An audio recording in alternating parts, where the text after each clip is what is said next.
What is going on, guys? Welcome back to the channel. My voice is completely shot from a combination of a few different things, so if I'm talking even lower than I normally do, that is mostly why. But today, I wanted to talk about something I've been super excited to talk about, something that I am super late on discussing because of the fact that it's just I'm terrible at keeping up with things like events of stuff going on because I just have so much I'm doing in my own space and that kind of thing. I responded as fast as I could to the stuff with Kira Toriyama and that kind of stuff, but I I just had so much stuff going on. I haven't had time really to discuss this, and oh boy, what an emotional roller coaster this has been so far. And of course, from the title, I'm sure you guys know what I'm talking about. But if you don't know what I'm talking about, we've gotten a lot of news from the Rooster Teeth side of what's going to happen with Ruby as of next. And I want to say that I'm pretty excited to see where this is going to go. It's like the news itself is very, very good. Like there's been nothing. I have nothing but hope for what's going to happen next for the show. I have nothing but hope next for what's going to happen next. Just- I'm hopeful. I'm hopeful for what's going to happen to the show. I'm hoping that whoever the partners are talking with now, will take up the show. Um, I think that there is definitely a following for it. It's just that it needs to have a home somewhere. And I think that we have given them it. I think that we've, as an audience, have shown that we definitely do love this show so much. So I'm hopeful, but I don't want to get my hopes up too high just because it was devastating when I heard the news that Rooster was going to be closing their doors. It just like it hurt. And I was really worried about what was going to happen next. And I don't want to I don't want to go through that again with if they do say that these deals fall through because we have no idea what's going to happen in the end. But that all being said, it is still a very, very good sign, and I'm still very, very much excited to see what's going to happen next, and I'm excited to see what they have to share next. And at least like now I have a little bit more time to like emotionally prepare myself for a lot of it. That being said, oh boy, have they been hitting me hard with the last few videos I've seen from them. I haven't really had time to discuss either of these either. I have since not since they came out, but I have seen all of the I've seen the animatic, and I've seen both of the or as of when I'm recording this, I've seen both of the Ruby Beyond episodes. And oh boy, are those good. Honestly, I love the Ruby animation, and I love the people who do the animation to make it look as amazing as it does. But honestly, if we got like a final season just like in this style, I don't think I would be that mad. Because honestly, I love what they're doing with this. It's just like, it's super fun to have Sun and Neptune back. Not only is it super fun to have Neptune and Sun back, but like it was also so great to see like so many different characters. It was great to see Raven, for sure. It was great to see Theodore. I have a feeling we saw Alex in that episode because it feels like they were setting Alex up last season for her to be important. Actually, no, because I think didn't they say that they killed Alex last season? I don't remember. It's just that person looks so much like Alex from what I saw that I have a feeling that it might be Alex potentially. I don't know. To be honest, like I'm still like just shocked by a lot of stuff that we saw there because it was all so great. It was just amazing for so much of the stuff that they did. It was great to see Team Coffee again, even though they didn't really do a whole lot in the animatic. The crown being made an actual presence in the show now is very interesting. I'm wondering what if that's gonna play into the next volume or if it's gonna do anything for the general story. Because I always found the crown like an interesting sort of thread. I liked what they did in the books. And as I've mentioned, I love those Team Coffee books so much. So like getting that little lore connection between the books and now the series is great. So I'm very very excited to see where they're gonna take that. How Team Ruby is gonna react when they finally do come across them. Because I'm assuming we're not gonna see them in the Ruby Beyonds. I'm assuming that probably the next time we are gonna see them, it's gonna be in Volume 10 when we're like fighting up against them whenever that may be. So I'm interested to see how that development's going to go. I'm also interested to see what they're going to do with Tyrion since the voice actor who played Tyrion isn't with Rooster Teeth anymore. But I mean, neither is Ruby technically, so I don't know how that's going to work. If they don't end up coming back, then that's completely fine. I'm just curious now to see how they're going to bring Tyrion because they have to have Tyrion like somewhere in here, unless they kill him off screen, which is unfortunate. I'd understand why they have to do it, but would be unfortunate for just what a menace Tyrion as a character is, and I'd love to see what they do with Tyrion next. And then John, man, like Chris, Chris has long since like sold me on a lot of things with John. I've talked about it with like Ollie and a bunch of friends of mine a lot before, and I won't turn this into like a why John works as a character video, but like I like John as a character. I do think that sometimes he gets like a lot of plot points that just don't end up going anywhere, which I can admit is frustrating. But I like John. I love when he gets development, and I'm always feeling like he needs just a little bit more, or at least he needs something to like touch back on development that he already has. And I've talked about this again with Alia a lot, and like realized how many plot points they've dangled over us and then not done much with. So like I want to see more of like development for Jean and seeing a lot of the stuff like that. And they did a great job with that here, kind of touching on how he is kind of in the unique position that Oz is. And it's also kind of sad seeing how Oz and Oscar are merging more. I wonder if by volume 10 if they're gonna completely merge together.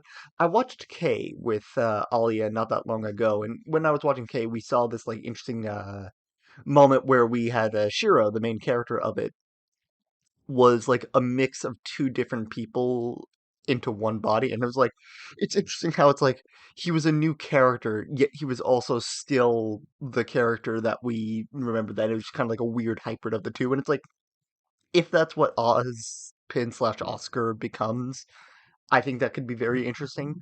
It's going to be sad, I think, losing Ozpin entirely, but I'm excited to see where they end up going with that. I'm excited to see what that ends up generating for him as a character. But no, but back to John though, like his being in that position of like he's a lot older now. He's kind of been like I don't want to say so much like alienated from everyone else, but like he has that feeling of like he's so much older and he doesn't know how to connect with a lot of them, and there's so much that happened that never really got the chance to grapple with, since I mean he's been alone in the ever after for so long. He spent so much time failing so many people, or feeling like he was failing so many people, so like getting that chance to talk about it, and with Oz, who I think is one of the few who would actually understand what that's like, was great to see. I think that was such a great narrative that they introduced to us with that. I'm very excited to see again like how that develops into Volume 10, like how Jean is different. Because I'm sure Jean is going to be a different character from like everything that he's been through. He's not like his face might have reverted back. I don't think his character has reverted back, or if it did, I'm going to be very very upset. So I have nothing but hope that I'm excited to see what they end up doing with Jean in the next season because I think that is going to be very interesting what they do with him. What else happened in the internet? I don't think there's much else I have to cover. I mean, I've covered the main beats of it that I found like the most interesting. Oh no no no, there is one more. Veil falling apart. I was like, I honestly the reason why like I forgot that one is like I don't know how I want to feel about Veil falling. It's like it makes sense that it fell, and it makes sense that like it happened off screen because like it. I love Ruby, and if I could have Ruby go on for another 100 years, then I don't think I would. But at the same time, like it's a nice thought. But the problem with the problem where I feel like I am with Ruby now is like I love the show, and again, I'm gonna ride or die with the show no matter what happens, as I've said many times before. I do feel like we just need really like one more. Like we're so close now to like Salem having all the relics together. We're so close now to so many different things. We can have multiple seasons worth of like Ruby, training a bit more with her silver eyes if that's appropriate. I don't know if it is. We can have more seasons of like getting to know this kingdom.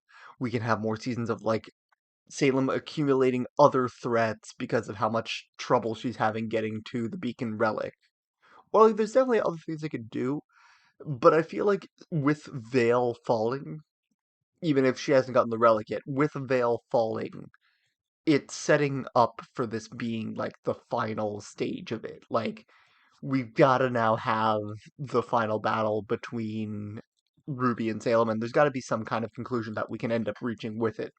What that conclusion is going to look like, I have no idea. But Veil falling does give this next season this feeling of finality for the story and that kind of thing.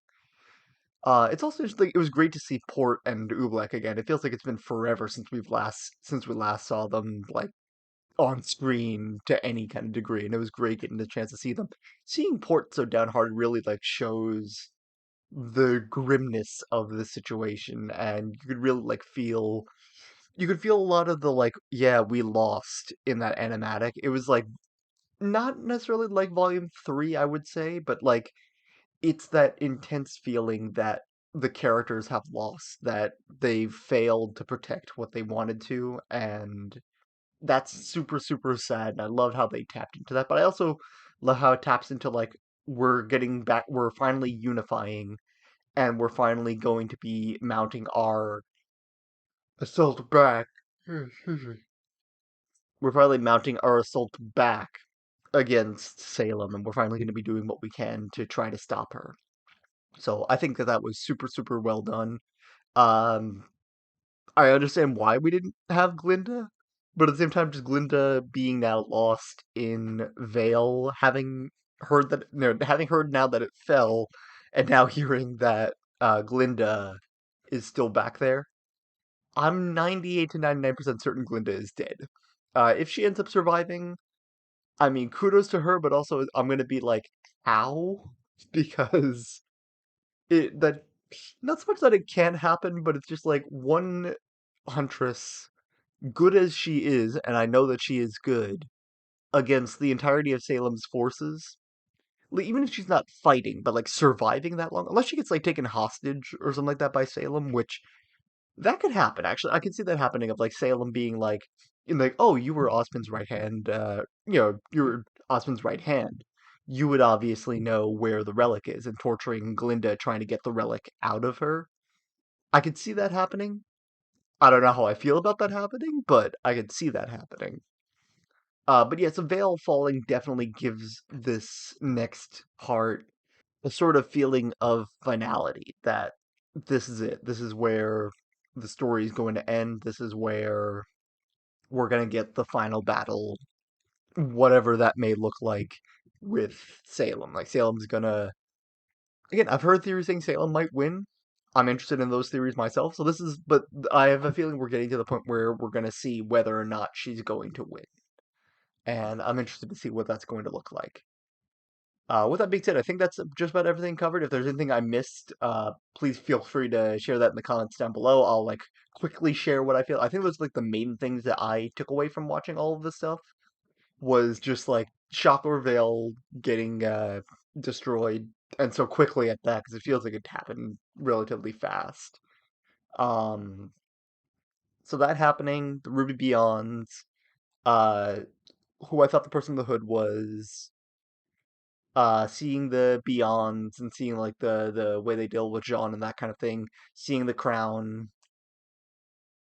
and yeah, I think that's just about everything. I mean, like seeing all the characters grieving was great, and getting to see like the emotion of that, it just like I felt it, and that's such a great thing to have with the show, and they did a great job. So, 10 out of 10 on those. Looking forward to seeing where they're gonna go with the series next. I'm hopeful. I'm hopeful that the series is gonna continue. I don't want to get my hopes up too much in case the worst happens, but I've got my hopes up, and I'm excited to see. Like I got my hopes; they're there, and I'm excited to see where this goes. So thank you guys so much for watching, and I'll catch you guys in the next one.